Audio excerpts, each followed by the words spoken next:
आप सभी को राधे राधे। आज हम देखिए कान्हा जी का मेज़रमेंट लेना सीखेंगे। काफ़ी लोगों को मेज़रमेंट कान्हा जी का नहीं लेना आता है। बड़े साइज़ के कान्हा जी में 9 नंबर के बाद के कान्हा जी में साइज़ की थोड़ी सी प्रॉब्लम आती है, क्योंकि किसी किसी के कान्हा जी पीतल के होते हैं जो कि थोड़े से पतले से होते हैं, और जो पीतल के अष्टधातु के कान्हा जी होते हैं वो थोड़े गोल मटोल से होते हैं। थोड़ा सा मेज़रमेंट में हल्का सा कमर वगैरह में फ़र्क होता है। तो आज हम मेज़रमेंट लेना सीखेंगे। मेज़रमेंट देखिए, आप कभी भी लेंगे तो इस तरीके से इंची टेप लेना आपको। इसे इंची टेप कहते हैं और मार्केट में आराम से मिल जाता है। इसमें देखिए हमारी 2 साइड होती है इंची टेप की। यहाँ पे ये हमारी छोटी सी पतली सी प्लेट होती है, पत्ती जो होती है ये वाली आधी इंच की होती है लगभग, और इस साइड देखिए हमारी बड़ी सी पत्ती होती है। तो हमें इधर से नाप नहीं लेना है। इधर से आप देखेंगे तो यहाँ पे सेंटीमीटर लिखा हुआ है नीचे, और ऊपर यहाँ पे इंच के निशान होते हैं। तो जब भी आप लेंगे नाप तो यहाँ से लेना है हमें, इधर से ईजी भी होगा। तो ये मेरे कान्हा जी हैं देखिए 7 नंबर के। इनकी मैं सेवा नहीं करती हूँ, सिर्फ हम ड्रेस वगैरह पहनाते हैं। तो सेल होने के लिए कान्हा जी आते हैं, तो उसी में से हम कान्हा जी को हम कपड़े पहना के दिखा देते हैं। तो सबसे पहले देखिए हमें कान्हा जी की हाइट नापनी होती है। अगर आप अच्छे से हाइट भी नाप के बताएंगे तो भी आपको साइज़ में कोई प्रॉब्लम नहीं होगी।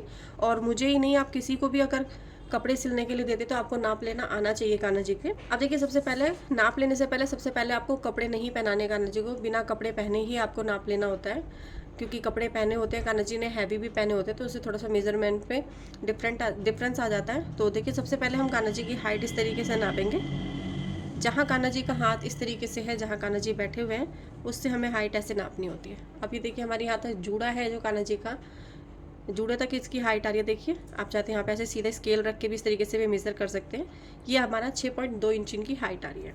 7 नंबर के कान्हा जी हैं तो इनकी हाइट 6 इंच तक आ सकती है। 1-2 पॉइंट की कोई दिक्कत नहीं है। तो ये हमने हाइट नाप ली है। आप इस तरीके से रखेंगे तो भी यहाँ से ऐसे रखेंगे, और ये देखिए यहाँ 6.2 ही आ रहा है। अब ये हमारी हाइट हो गई। कान्हा जी की हाइट के हिसाब से कान्हा जी का मेजरमेंट वैसे पता चल जाता है, लेकिन फिर भी मैं आपको नाप लेना बता दे रही हूँ। अब इसके बाद हमें देखिए शोल्डर का नाप लेना है। ये इंची टेप बहुत ज़्यादा आगे नहीं निकालना है शोल्डर से। जहाँ कान्हा जी का शोल्डर है यहाँ पे, यहीं से आपको शोल्डर नापना है, और इस शोल्डर से इस शोल्डर तक देखिए हमारा 2.5 इंच आ रहा है। ये हमारा शोल्डर का नाप हो गया। अब हम देखिए कान्हा जी की कमर का मेजरमेंट इस तरीके से लेंगे। ये देखिए इस तरीके से नाप लेना। देखिए ये पीतल के कान्हा जी हैं, तो इनकी देखिए कमर 7 इंच के हैं, और फिर भी 4.5 इंच आ रही है। अगर अष्ट धातु के यही कान्हा जी होंगे तो इनकी कमर कम से कम 7-8 इंच के आसपास रहेगी। इसीलिए मैं थोड़ा सा मेजरमेंट मांगती हूँ जब भी ड्रेस बनाती हूँ। तो ये देखिए हमारी कमर हमने यहाँ पे नापी, तो ये कमर हमारी लगभग, अगर अच्छे से नापेंगे तो यहाँ पे 4.5 इंच आ रही है। देखिए ये जहाँ पत्ती का निशान होगा हमारा, यहाँ तक हमें नापना होगा। तो ये हमारी कमर नाप ली हमने।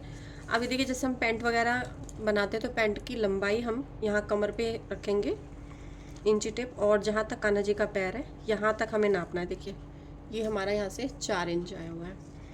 अब हमारा यहाँ से नाप हो गया। आजकल नैपी की ड्रेसेस कान्हा जी को बहुत पहनाते हैं, तो जब भी आपको सिंपल नैपी पहनानी है गले से लेके यहाँ तक, तो आपको उसका मेजरमेंट देखिए लेना है। यहाँ पे इंची टेप रखेंगे। इंची टेप यहाँ पे रखने के बाद इंची टेप आगे लाएंगे, कमर तक ही रखना है जहाँ तक हमें नैपी बांधनी होती है, और यहाँ शोल्डर तक नापना है। तो ये हमारा देखिए 7 इंच आया हुआ है, बिल्कुल यहाँ तक नापना होता है हमें। ये सिंपल हमारी एक पट्टी वाली नैपी हो गई है। और जो हमारी पूरी नैपी पीछे से लेके आगे तक कवर होती है, उसका नाप देखिए लेने के लिए इसी साइड से नापेंगे। सबसे पहले हम कमर पे वहाँ पे इंची टेप रखेंगे जहाँ से हमें नैपी बांधनी होती है। फिर नीचे से ऐसे इंची टेप लाएंगे, और लाने के बाद यहाँ से हम गले में से इस तरीके से घुमा लेंगे ऐसे करके, और इसे बैक साइड में ले जाएंगे।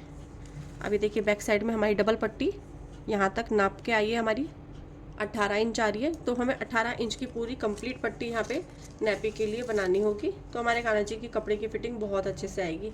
अब देखिए हमने कमर का नाप ले लिया है, पैरों का नाप ले लिया है, और छोटी ड्रेस अगर आप जैसे पहनाते हैं कभी कान्हा जी को, तो उसके लिए भी आपको यहाँ कमर से पैर तक का यहाँ तक मेजरमेंट लेना होगा। इतना नाप ले लिया हमने।